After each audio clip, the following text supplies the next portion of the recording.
Pero sa ginagawa sa ating lahat, ang sambayanan na ang nabubulat. Sa Binondo, marami nang nabubulat dahil sa salitang Chino, ang bulag katulad ninyo, no kita, no kita, bulag na. Wala na kayong mayuwing kita sa inyong mga pamilya. Pero sa dalawang pagkakataon, mga kabansa, sa Malacanang, merong isang palaka.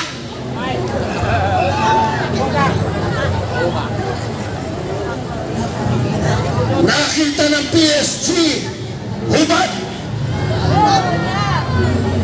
At dahil hubad, sa salitang Chino, kitang-kita. Kitang-kita, mga kabansa. Kaya nung pinagawa mo sa PSG, di ba nung ginukol? Pero sa Kongreso, mga kabansa, meron isang tao doon, tulig na. Triplet.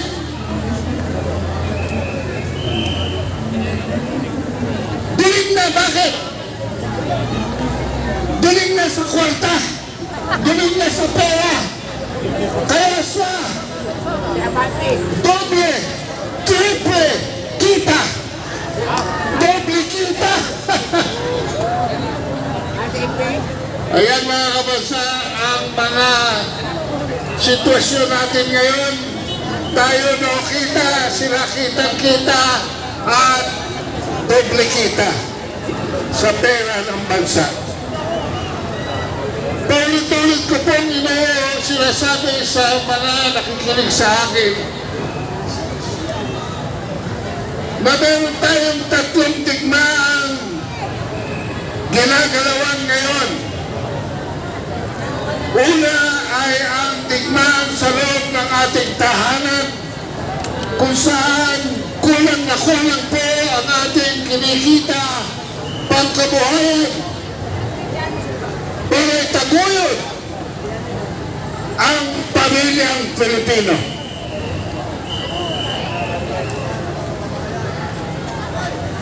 Yan po sa survey ng Pulse Asia, 72% ang nagre-reklamo sa ating mga mamamayan. 72% because of the rising inflation, dahil po sa pamamaga ng presyo ng mga bilihin, sa mga gastusin pang-araw-araw. Pagka kayo umalis ng inyong tahanan ngayon at dalalang lamang ninyo ay 500 pesos, kakabaka kayong lumabas sa inyong tahanan dahil baka hindi na kayo makauwi nang nakasakay sa jeep, kundi naglalakad na kayo. Kawawa! Ang 200-300 kada isang araw sa pagkain ng isang pamilya ay history na. Hindi na hindra.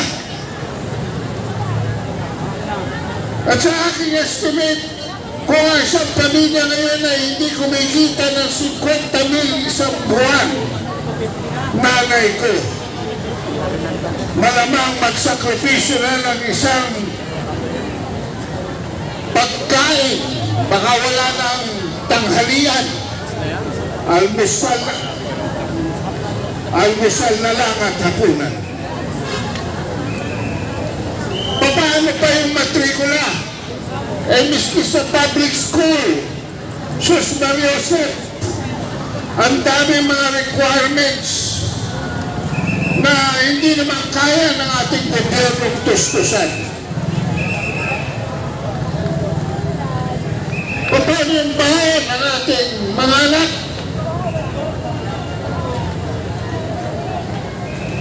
Ang pangalawang digmaan po mga kabansa ay ang digmaan sa labas ng ating tahanan at sa loob ng ating lipunan. Kanina narinig ko na dumadami na naman ang mga kriminal sa kalsada, mga nagdodroga sa mga sulok-sulok sa ating mga lansangan. Kaya meron din tayong digmaan sa labas ng ating tahanan at sa loob ng ating lipunan. Hindi na tayo makakomply, makasunod sa mga commitments ng ating pamilya sa labas ng ating tahanan. Kasi pagka merong kikilos, kailangan may panggastos. Si Francisca. Tapos, bababalitaan natin ang mga kontribusyon natin sa PhilHealth. At maya-maya sa SSS, GSIS, at kung ano pa, baka pati ang sa pag-ibig, ay hatakin na nila.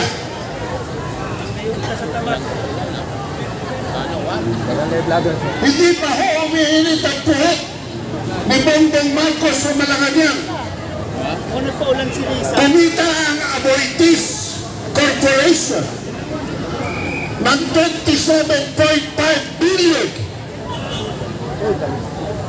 noong 2023. Ano ang ibinigay ni Bongbong Marcos sa kumita ng 27.5 billion na kumpanya ng kanyang best friend forever?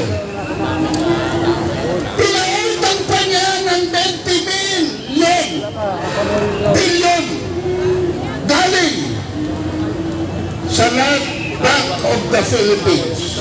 Bukod pa yan sa kinuha niyang 25 billion galing papunta sa Maharlika Fund. Yung 50 billion galing sa Central Bank at marami pang iba. Bilyong-bilyong hindi na natin mabilang na nawawala sa ating kaban dahil kinukurakot na sa customs, kinukurakot na sa Bangkok, kinukurakot na sa bawat mapaglagyan na kanilang kamay.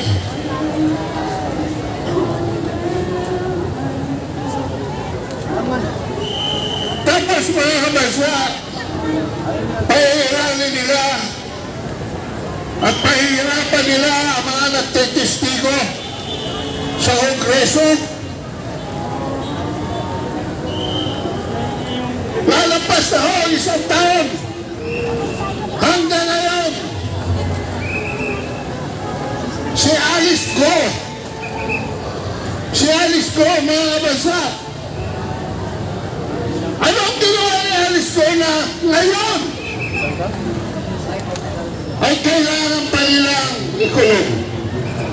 They had to manufacture charges against Alice Go. They are demonizing her. They are weaponizing.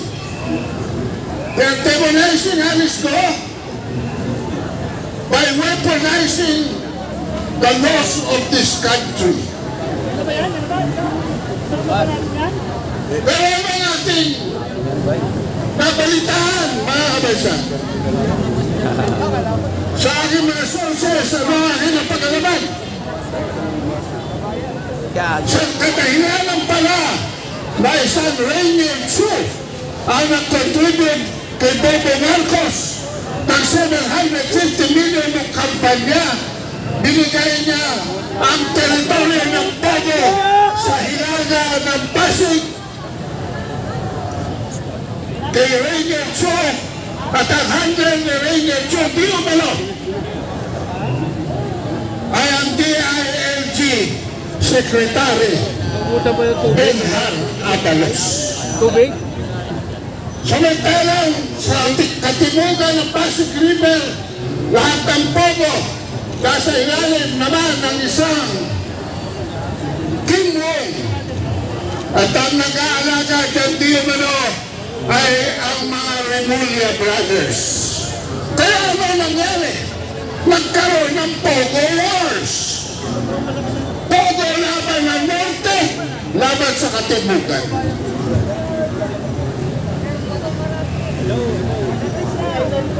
Kailan tumigil ang gera ng mga Pogo laban sa Pogo?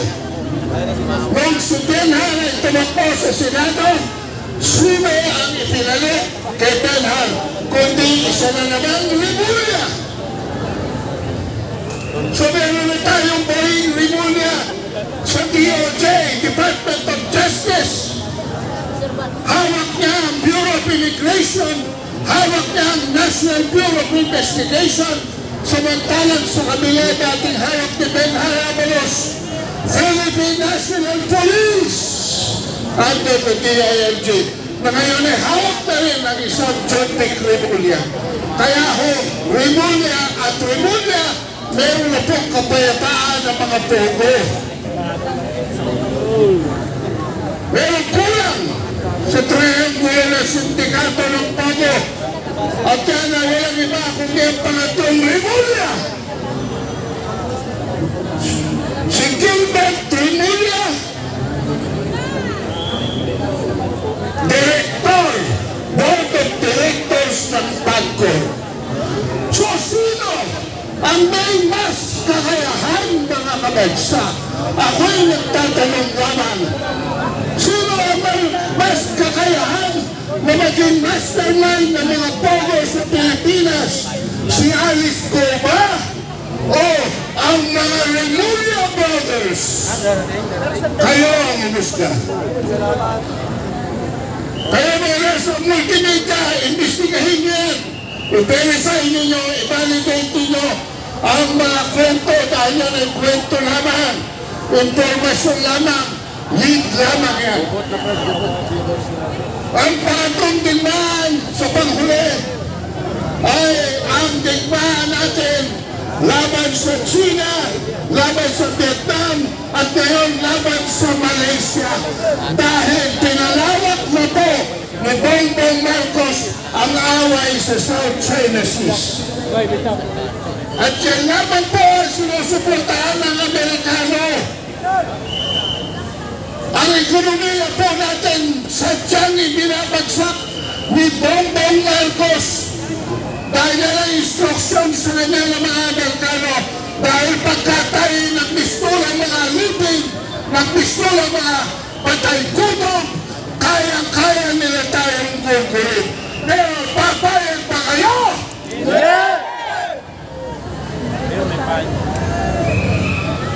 Sa bawat araw na si Bongbong Marcos ay nasa Malacanang, 10 milyon ang nawawala sa atin dahil wala na hong taga-Malaysia, taga-Vietnam at taga-China na pupunta dito sa puno mga taga-ASEAN para mag-invest at bigyan kayo ng trabaho. Hindi nyo ba nahalata? Palubog ang ating ekonomiya. Ang peso, 59 na sa dolyar. Tapos nagpasok pa sila ng missile system na ngayon ay nakaparada sa lawak. Mr. Marcos, sabi na pag binomba ng kaaway natin sino man siya, ang Lawag City, alam ba ng mga kapwa mo Ilocano na ang unang malilitol na mga Pilipino ay ang mga kamag-anak ng ama mo? Kaya kayo mga Ilocano, mag-alsa na rin kayo dahil pinatay ng inyong buhay ng inyong presidente para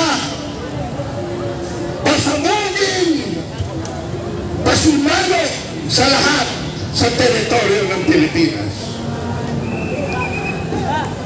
Sa muli, maraming salamat sa inyong lahat. Inaanyayahan ko kayo makinig sa aking programa Ang Maestro, alas 3 bukas. At kayo ay kasama ko sa programa yan. I-report ko ang na-experience ko dito ngayong araw na ito. Maraming salamat po!